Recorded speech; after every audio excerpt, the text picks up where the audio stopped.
On nous dit que maintenir le gel des frais de scolarité, c'est impossible, puis réaliser la gratuité scolaire, ce serait une utopie délirante.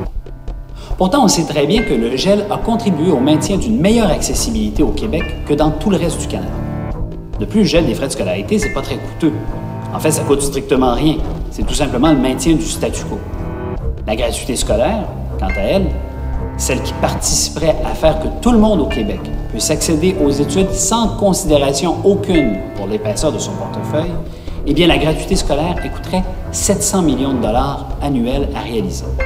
Ça peut sembler beaucoup, 700 millions de dollars. Mais est-ce que c'est si coûteux que ça pour l'État québécois? En fait, quand on regarde les mesures adoptées par différents partis au pouvoir dans les 10 dernières années, on voit que c'est pas rare du tout que l'État se prive de revenus ou augmente ses dépenses de bien plus que 700 millions de dollars. D'ailleurs, plusieurs pays, et certains avec les systèmes d'éducation les plus prisés au monde, ont mis en place la gratuité scolaire et en tirent aujourd'hui d'importants bénéfices tant sociaux qu'économiques.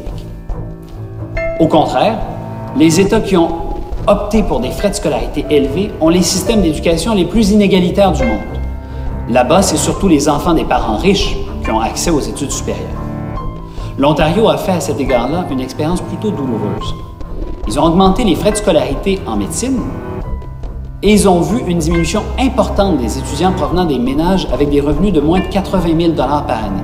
Évidemment, cette diminution-là a été compensée par une hausse équivalente provenant des ménages riches. Bref, le gel des frais de scolarité ou la gratuité scolaire, c'est loin d'être des utopies irréalistes. Les finances publiques du Québec permettent de les mettre en place.